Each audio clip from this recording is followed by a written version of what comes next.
এই দাগি শিক্ষকের তালিকা সেখানে তৃণমূলের একেবারে ছড়াছড়ি, কেউ নেতা মন্ত্রীর মেয়ে, কেউ ঘনিষ্ঠ, কেউ নেতা মন্ত্রীর ছেলে।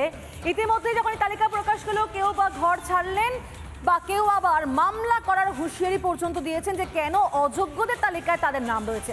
আর এই পুরো বিষয় নিয়ে সরব হয়েছেন আবার শুভেন্দু অধিকারী।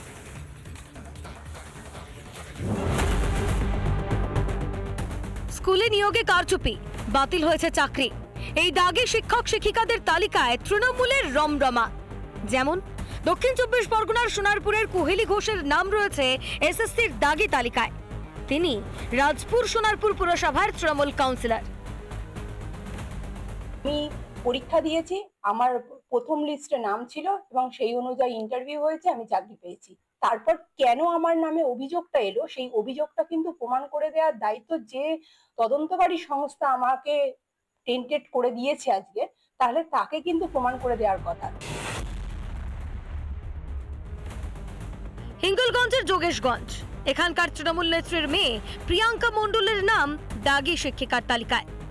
এসএসসি তালিকা প্রকাশ করতেই তাদের খোঁজ নেই। তার মধ্যে সেকেন্ড নামটা হচ্ছে ওনার মেয়ে প্রিয়াঙ্কা মণ্ডলের নাম।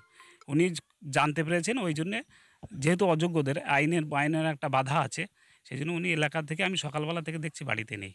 তারপর সকাল থেকে খবর নিচ্ছি যে ও বাড়িতে নেই। স্কুলের সমস্যা বলতে কি জানতে পেরেছেন? জানতে পেরেছি দুর্নীতিভাবে তৃণমূল দুর্নীতি তৈরি করে চাকরিটা দিয়েছে, পয়সা নিয়ে চাকরি দিয়েছে। সেটি নিয়ে ধরাধরি আবার পরে পালাতে হয়, আর পরকমে পালিয়ে আছে বলে আমার মনে হয়েছে। বাবা তৃণমূলের ব্লক সভাপতি, ছেলে স্কুল শিক্ষক। প্যানেল বাতিলের জেরে চাকরি গিয়েছিল, এবার এসএসসি দিয়েছে দাগি তকমা। লিস্টে অবৈধ, এই লিস্ট আমরা মানছি না।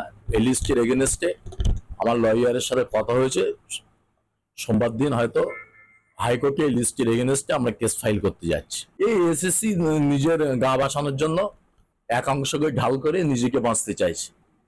বেশিরভাগ ক্ষেত্রে দেখা যাচ্ছে তৃণমূল বিধায়কের ছেলে বউ এরকম সবাই চাকরি পেয়েছে।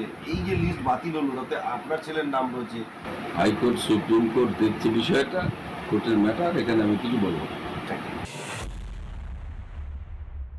পিছনের দরজা দিয়ে যারা চাকরি পেয়েছে তাদের 90% টাকা দিয়ে আর 10% পার্টির সুপারিশ, পার্টির নেতাদের সুপারিশে, তাদের আত্মীয় স্বজন, আর 90% টাকার বিনিময়ে যার কালেক্টর ছিলেন জীবনকৃষ্ণ সাহা, কালীঘাটের কাকু ইত্যাদি।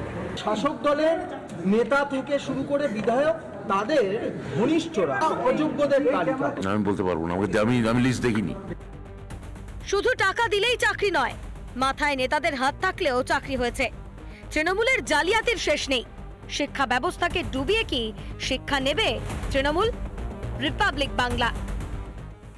নানা ধরনের কন্টেন্ট দেখার জন্য লাইক করুন, শেয়ার করুন আমাদের ফেসবুক পেজ, সাবস্ক্রাইব করুন আমাদের ইউটিউব চ্যানেল। পাশাপাশি অন্যান্য ব্রেকিং নিউজের জন্য অবশ্যই চোখ রাখুন রিপাবলিক বাংলায়।